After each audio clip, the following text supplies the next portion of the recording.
FNIBL, and we here with More Light TV. I kind of wanted to show a little proof or evidence on how quote unquote black people, you know what I'm saying, or people who look like me, people who look like us, were actually Aboriginal from the land. Cause we grew up in school. Like, to be honest, I never heard anything about Africa or my people being African until like I got to school. In my home, in my household, we were always told that we were Cherokee or we were Arawak. We always said that we were natives, you know what I'm saying, West Indian. We never spoke about being from Africa at all.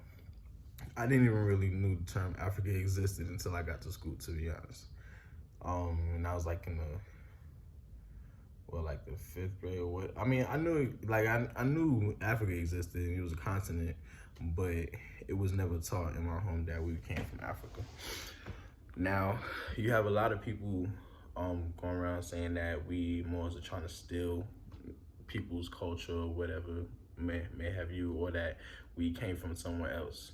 Now, I just wanted to show you a book that I had got a few years ago. This book is actually called The Golden Age of Maritime Maps When Europe Discovered the World. Hopefully you can see that. It's a little dark, but we're gonna move to the light a little bit. As you can see, let's move to the light a little bit. As you can see, the cover, and I'm gonna show you how this is actually South America in the cover. You know what I'm saying? Showing you melanated people right here, the copper colored people.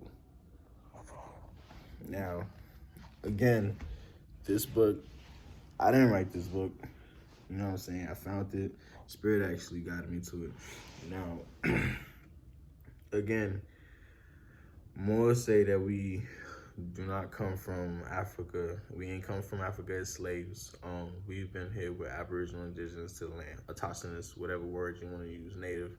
We were here. You know what I'm saying? We were actually the first people here on this land called America, Turtle Island. Now, in this book, you can go get this book yourself, The Golden Age of Maritime Maps When Europe Discovered the World.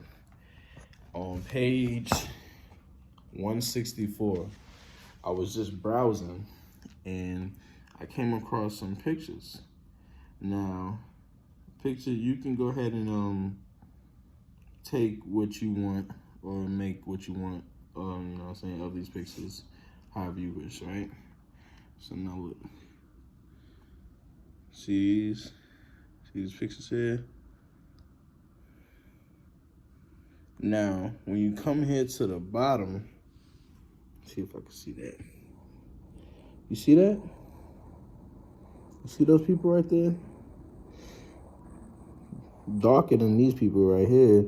Darker than these people right here. You can see, I'm not, you know what I'm saying? Like I said, you go ahead and make what you will of these photos.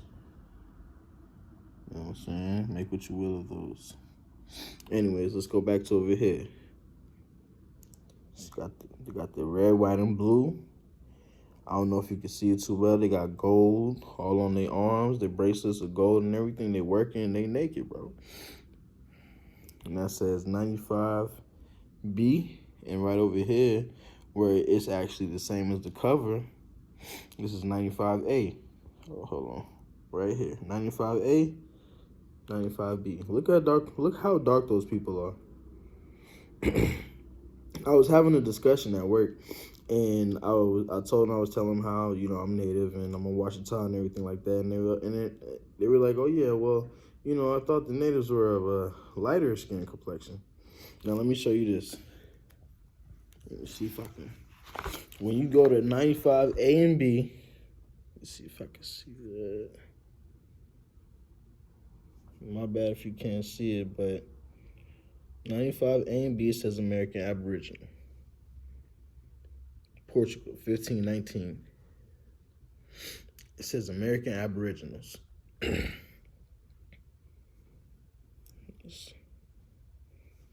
Yeah, American Aboriginals. 95B, 95A. You know what I'm saying? American Aboriginals. Hopefully you can see that. we're not making this up. This is what the Europeans saw when they came to the Americas. Now, if I didn't give you a good view, I apologize. Again, this book is called The Golden Age of Maritime Maps When Europe Discovered the World. It's on page 164. It shows the American Aboriginals, and they dark as can be. They melanated, heavily melanated. And they got gold all on them. They work in the ground, they work in the land. One got a bow in his hand. These are the Moors. These are the Washitaw. You know what I'm saying? Hold on. What else we got in here? Let me show you.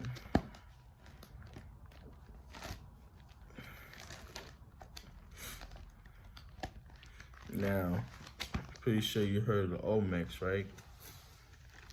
The Olmec heads. Who got a hairline like that? Who got features like that? Who wear their hair like that?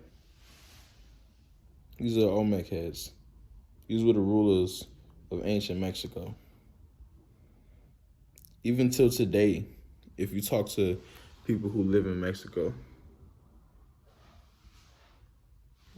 and you ask them about the natives, the Indians, they'll tell you that they darker complected. Look at that.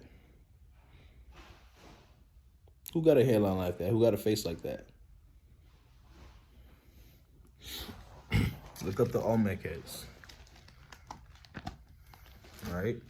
Now let me show you another thing. This one is going to be from the year 1524, if I'm not mistaken. All right. I can't read that one. That's too. All right. So here. This is actually my documents that's on the public record with the rest of my documents. Nationality works. It says the written record of the voyage of 1524 of Giovanni di Verrazzano, as recorded in a letter to Francis I, King of France, July 8th, 1524. It states, the complexion of the Carolina Indians is black, not much different from that of the Ethiopians. Their hair is black and thick and not very long, tied back behind the head like a small tail. As for the physique of these men, they are well proportioned, of medium height, a little taller than we are. They have broad chests, strong arms, and legs, and other parts of the body are well composed. They are broad in the face and have big black eyes. They have a sharp cunning and are agile and swift runners. Italian explorer Giovanni di Verrazzano, 1524. And that's the picture right there. Now it says the complexion of the Carolina Indians is black. This is in 1524. You feel me? These are who Christopher Columbus saw. You know what I'm saying? When he came to the islands of Cuba, or when he came to the island of Haiti. You know what I'm saying? He saw the Moors. He saw dark-skinned people. You know what I'm saying? Now you gotta ask yourself, also, if we making this up, how is it that you could find my nation state, the Washitaw Muurs, registered in the United Nations, not once, not twice, but there's many documents of us in the United Nations. They call us the oldest indigenous people. We are recognized as the oldest indigenous people in the world. The oldest indigenous people in the world. And we are indigenous to here, to the Americas. Why is that important? Because then we can enforce what is called the rights of indigenous people. The United Nations Declarations on the Rights of Indigenous People.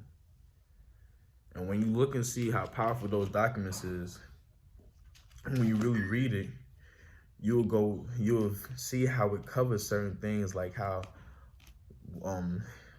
we have the right to own it. Matter of fact, let's go ahead and read the rights of indigenous people. Let's go look at one of my favorite ones. One of my favorite ones. Hold on. This is Article 26. Now, this is Article 26 of the rights of indigenous people, and this is from the United Nations. It says, indigenous people have the right to the lands, territories, and resources which they have traditionally owned, occupied, or otherwise used or acquired. Indigenous people have the right to own, use, develop, and control the lands, territories, and resources that they possess by reason of traditional ownership or other traditional occupation or use, as well as those which they have otherwise acquired. States shall give legal recognition and protection to these lands, territories, and resources. Such recognition shall be conducted with the due respect to the customs, traditions, and lands tenure system of the indigenous peoples concerned. Now again, who is the Washitaw? Now, I just told you how you can find us as the oldest indigenous people in the world. Who is the Washitaw? Let me show you who the Empress of the Washitaw is. Right? I'm a Washitaw.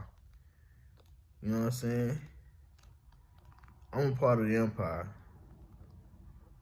When you classify yourself as black, you're taking yourself outside the empire. You're taking yourself outside the rights of, you know what I'm saying, outside your birthrights. Which one of your birthrights is what I just read. It's in the rights of indigenous people. You have the right to the lands. We're not supposed to be paying rent, my people. We're not supposed to be poor. We're not supposed to be in poverty.